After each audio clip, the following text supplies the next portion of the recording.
All right, it's the lovely recap of Raw after WrestleMania. Um, I was it was good. Very much enjoyed it. Couple couple surprises. Um, thought one that thought would happen and one that I didn't realize. Cause yeah, it was messed up. Open the show. Uh, Lights come on. Obafemi's music comes out. He comes out, gets in the ring, and says the ruler has arrived. That's it. Interesting way to start the night out. But then we get the first match of the night is tag team with Io and Rhea against the Kabuki Warriors, and good back and forth, all that fun stuff.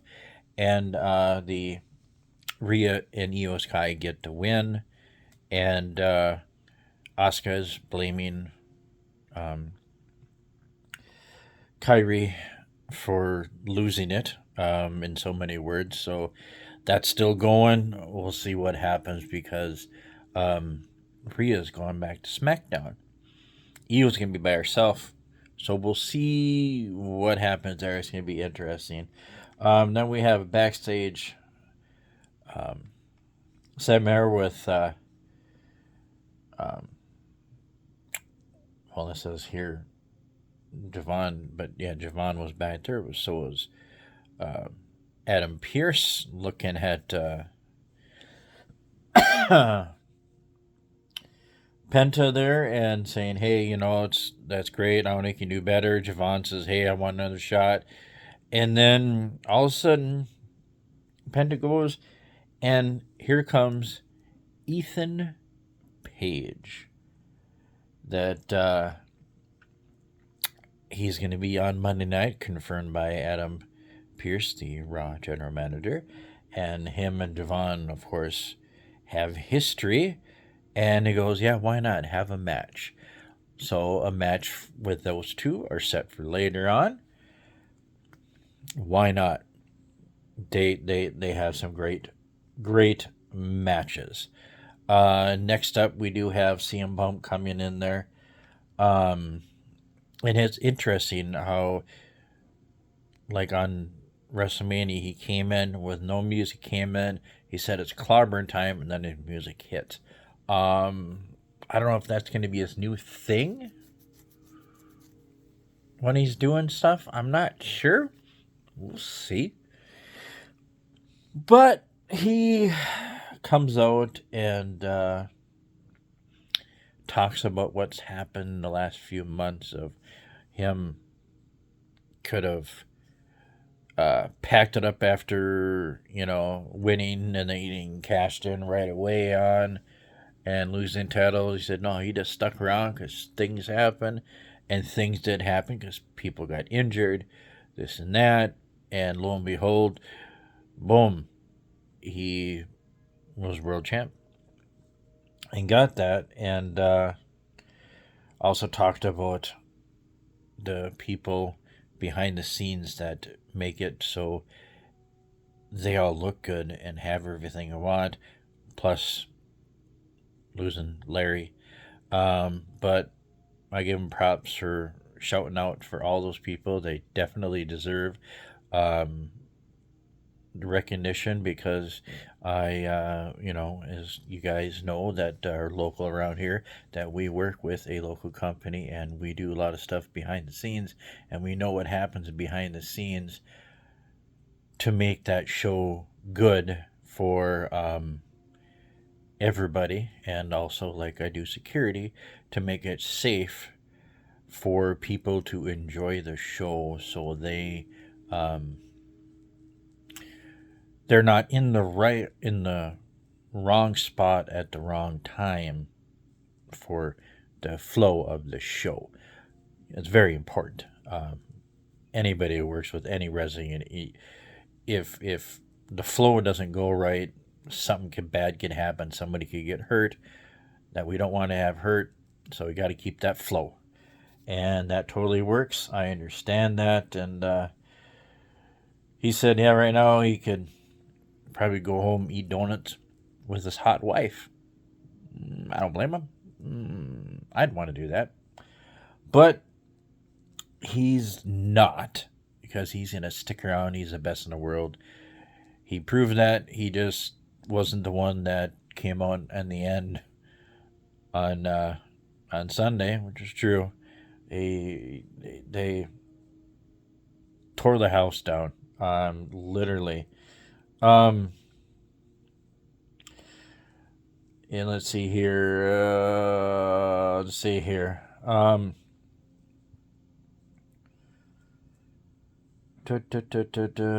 yeah, with this, it kept going on about different things. It's like I said, he's not going anywhere. He's gonna see, because sometimes the dominoes fall and boom, like injuries. It happens. You know, we got that injury bug with a few people, and it just, yeah, the vision. It didn't work for the vision really well with the injuries. They're kind of getting everything back now. But then all of a sudden, here comes Cody. They're going to pull all the stops out for the first Raw, first show after WrestleMania.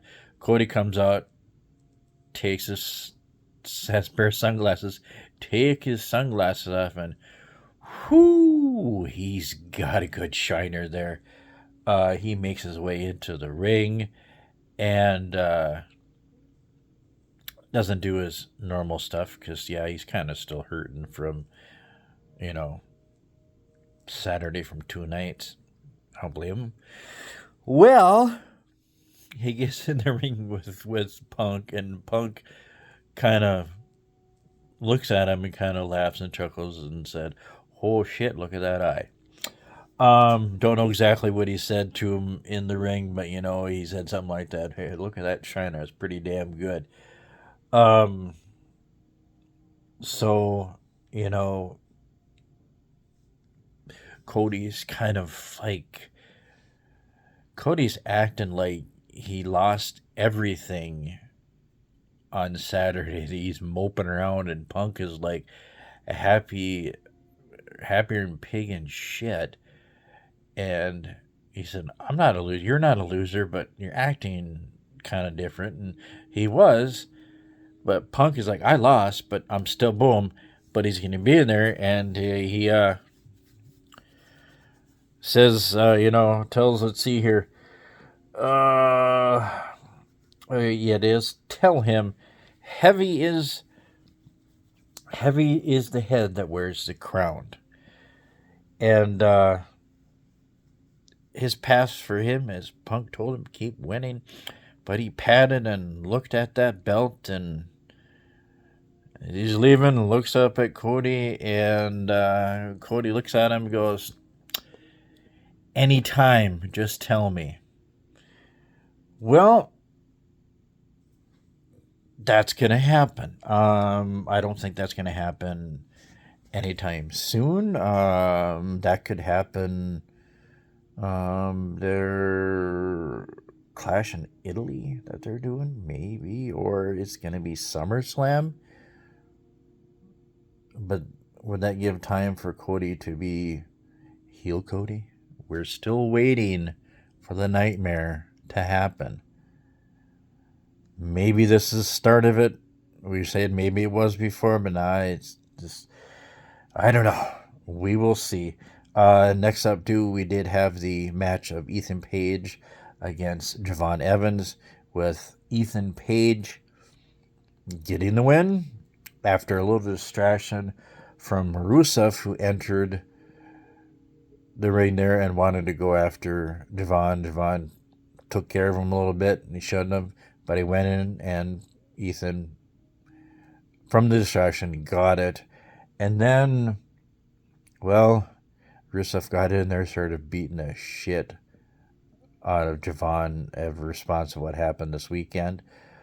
And in the process of doing it, Ethan kind of stepped aside. He's like, "It's not my stuff. That's yours." Penta showed up and started going after Rusev to protect Devon. And Well, Penta got up on the top rope and Ethan kind of pushed him. So, Ethan wants a title, wants a shot at that title. So does Rusev.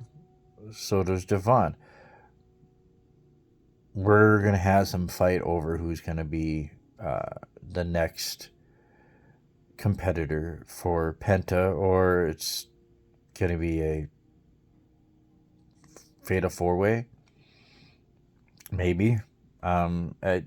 We have the right amount of participants, and is this time to pull the trigger on the kid there, being bouncy and being a champ at 21, or give it to Rusev? Well deserved. Ethan Page. Yep. It could go to either any one of them. Penta retains, or the three other people are well worthy of holding that title, even though Ethan Page just came up from NXT. Hey, he won the NXT title right after he debuted in NXT, so yes, it's no problem. Ethan can do it. Let's see here. They do have a shot. I was wondering if Danhausen made his appearance. Yes, during the break, Danhausen did. And let's see here. He's driving out. He drove out in his car. So it's he has a new list of demands. Oh my God. I love reading that. It sucks that I don't see this on TV, but if I had international, I probably could see it. But he has got a blimp, his new accolades, and he also has another list of demands. He wants an animated series, a cereal, and needs his face on the side of the truck. And he looked for that. He still isn't on. He's still not on the side of the truck. Why not? He should be. Next time on TV that I got to see, Liv Morgan comes out with Judgment Day to celebrate. Everybody chanting, "You deserve it." Yes, she was good. She has that new music. It's not that good. I hope that goes away eventually, but it might not. Whoo! Oh, it sucks. Well, she does her. Morgan does her usual speech afterwards, like, "I'm the greatest champion ever." Wants to thank everybody in the world. Well, not really. Thank everybody in the world, but give props to Stephanie for having a good match, even though that she beat him. She did, had a good match with her. I thought that was nice of her to say that. And hold on one sec. I need to take a drink. Oh. Shameless brought a beverage. But in the process of her doing this and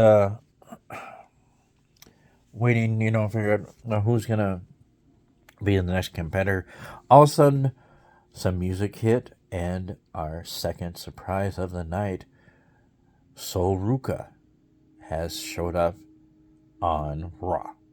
So now Ethan Page, Sol Ruca, we thought both of them would be coming up. When I heard that, didn't think of Sol Ruca. I thought I was thinking of JC Jane showing up. I know she's a heel going against another heel, but I thought about her maybe. Maybe she'll be on SmackDown,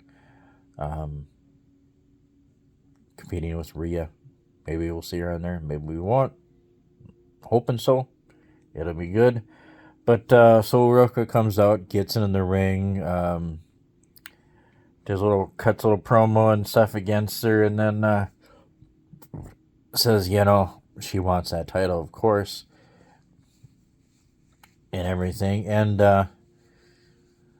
Adam Pearce comes out and says, Yo, I guess you guys made me looking for a fight, and the whole crowd screams, yeah. So he starts the match up. Liv was not ready for it, of course, but Liv Sol Ruca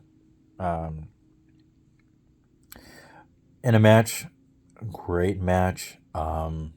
It I thought there was a possibility that Sol Ruca would have got the win, but no, she had a good counter for Oblivion. It was really good. She put her hands down, boom, and it, pretty cool. Somebody should look at that and think about doing that next time when they are in with Liv Morgan, because they were doing. But so Sol Ruca got knocked out of the other outside of the ring. The other Judgment Day people were there. Of course, they all wanted to interfere. She knocked him down, and then all in the corner, Zarya showed up. Tuesday night, they're doing a last woman standing match, and she came out to nail her and say, "Hey, you're gonna get screwed." Ref didn't see it, of course, but Sol Ruca barely made it back in the ring with the 10 count, and when she did that, Liv hit her with her finisher right there, Oblivion, and got the win. Sol Ruca's great. She probably is going to get. I think she's probably going to lose the last women's standing match because that happened to Rhea. But she could win. But I think Zarya needs to get that win to put the nail in the coffin there and be done with it. So we're going to be on her way and stuff like that. After the win, and they were leaving, Stephanie Vakir showed up and to stare down. They're going to run this back maybe in 3 weeks at Backlash, or yeah, whatever, the next one. The next pay-per-view is happening in very, very soon. Only 3 weeks are from WrestleMania. Do they need to have it there? Probably not, but, they're trying to make more money.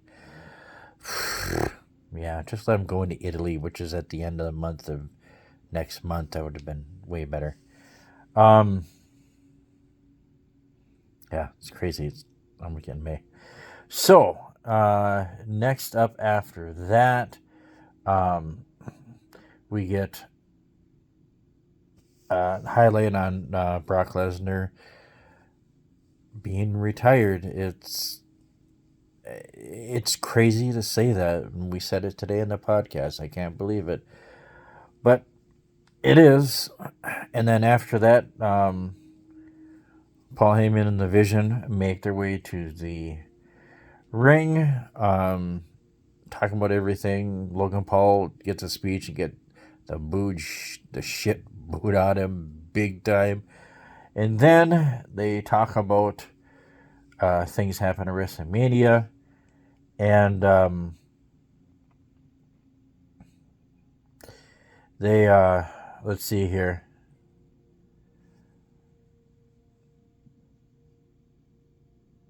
Paul talks about Brock Lesnar, being the baddest in the ring, and yeah, now somebody else is.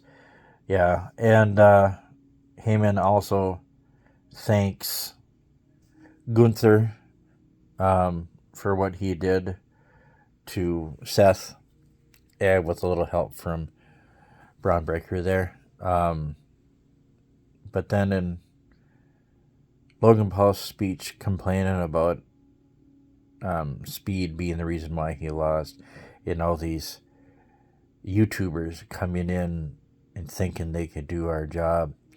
And I think it's funny because that's where he was from, and now he's a full-time wrestler. It's kind of fun poking fun at himself, by pretty much. I give him props for that. But Braun Breaker is back, and he says, "I don't care where you are, Seth. I'm coming after you. I'm gonna get you." Because they got rid of him last year, right after after WrestleMania, and it's like, whoever you are, if you're back there, whatever, this, that, where I'm going to get you. And then Seth's music hit, turned around, face entrance, but you know what's going to happen. Came up behind with the chair, nailed everybody, nailed Braun, got him out, nailed Logan the gut with that. Austin Theory got him. So it was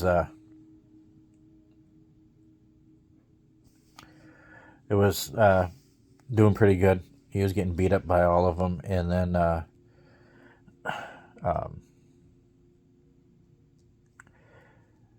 they're going, and then the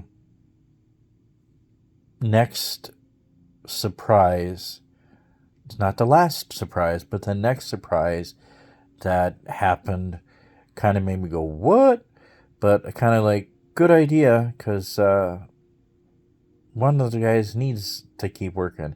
The Street Profits, they haven't been on TV like 6 months in catering or something. They said they posted with that laughing emoji.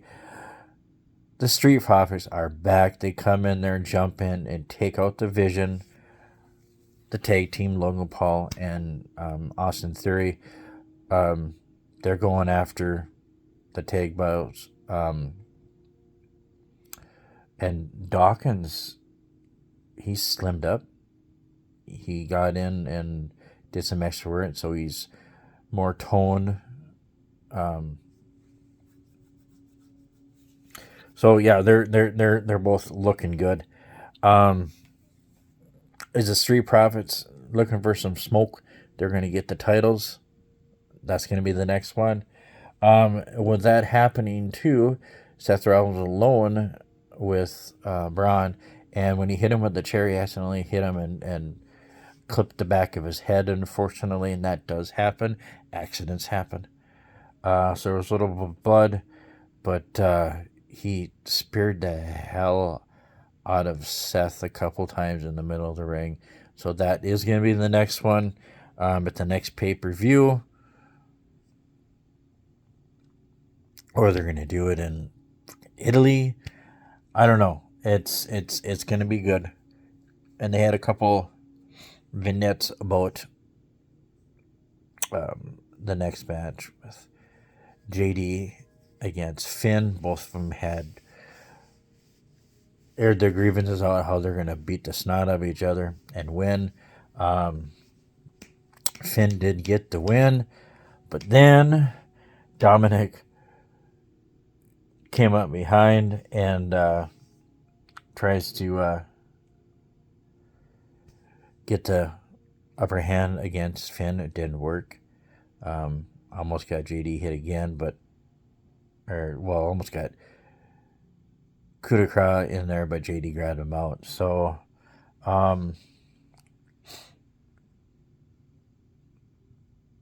then in the back, they're talking to Gunther and about how he's helped Paul Heyman, and she asks, like, so what's this favor? And he's like, he ain't gonna tell him. He had fun doing that. And then LN8 came out and was saying, yeah, you're talking about the world title. Yeah, he deserves a shot too, because he won, and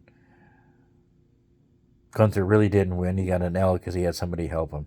Yeah, it's just typical LA Knight. It's great. Then it's Rhea and Io on backstage, say goodbye to each other, and they leave. And then as Rhea's leaving, there Liv Morgan is sitting with her belt on some crates back there. It's interesting, just simple. Hey, how you doing? You won. Boom. We got our champs going. So, to end the night, we have the tribal chief, the original. He comes out and he's walking out, and I thought, well, where is his cousin? Where's the Oos? And as he's going through Gorilla, they're standing there. He's going to go through, and then he goes, no, come out with me. So they come out, and he starts saying, talking about business, but first he's going to do some family business first.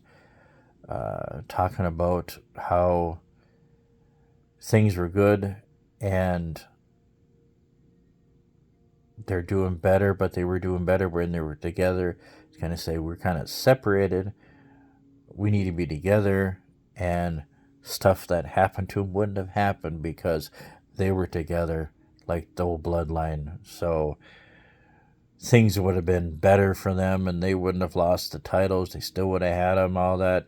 And as he's going through all this with them, well, we get another interruption. And it's Jacob Fato, the Samoan werewolf, coming out. I did not expect that to happen, but it's the Raw after WrestleMania, as somebody stated. That's how sometimes things get bounced around. People get bounced around from different shows, from NXT, from SmackDown to Raw, from Raw to SmackDown. And we get two people that were on SmackDown, or three people, sorry, Street Profits are three people, or two people themselves, are coming from SmackDown to Raw. He gets in there and looks at Roman, and Roman says, like, I haven't seen you in a while. You must be after something. And he Jacob talks about things that he needs for his kids, his family. He needs to feed them, this and that. And he wants the Rolex, the cars, the shoes, everything, and the belt, everything that Roman had, he wants so he can feed his family. And of course, Roman told him, like he told him when he was the bloodline first, I'm the reason why your family is being fed. So he's like, all right, I will take it under consideration, because he wants to go for his title at the next show. And he goes, I'll give you a week. So next Monday, he'll be on again, and he will either accept the offer or deny him. Or maybe it'll be, if you win the title, you beat me, but if you lose, you got to fall in line behind the Usos and fall in line and be part of this new bloodline, babyface bloodline group that they have going. So he would fall in and be like Solo, like he was before. We will see. I didn't expect this to happen so fast with Jacob Fato, but it's plenty of time. If they go, that's gonna be a hell of a match. I don't see Jacob winning offhand, but we'll see. We'll see this new kind of bloodline adaptation they're gonna do right now. I don't know, but it was a good Raw. I would talk a little bit on. Jeez, I talked a little bit longer than I thought I would have. Didn't do a fast recap. I don't care. But hey, a good Raw. They're gonna have. They announced a few more things for next week. Becky Lynch is gonna be back next week on Monday. Of course, Roman Reigns is going to be back on there with Jacob Fato is going to be back to see his answer. I hope the Street Profits will be back so they can cut a promo and talk about them being gone, because, they got to be back to pay for this baby that's coming on the way. So I hope you enjoyed Raw. They did a good job. Whoever ran it, I think Triple H ran it, TKO, whatever. Just, yeah, I don't know. That stuff is frustrating. Listen to our podcast. We will give our feelings on that. Zach will, even though I did tell him to do something right at the beginning there. You gotta listen to it and watch some videos that he's in, and you'll understand what I said to him when we started. It was good. He wasn't totally ready for it, but I loved it. So, good Monday night. Let me know what you thought. Check out NXT and watch it. Oh, yeah, and they said, oh, I almost forgot. Joe Hendry is going to be on Monday next week. So they will say his name and he will appear and do a special concert. Does that mean he's going to be on Raw now? We'll see. We'll see. But it's the callbacks, the come-ups of everyone from NXT and all that is going to be great. Let's see what happens on Friday. I'm looking forward to that, but also looking forward to NXT this week too. Hopefully, maybe Dynamite might be good. Wasn't that great last week. But we'll see. Maybe they do a better one this week. And hopefully TNA will have a good show. They usually do. So until the next one, have a good one. Leave some comments. I'm doing unboxing soon here. Trust me, I gotta go buy a couple more things. Until then, bye-bye.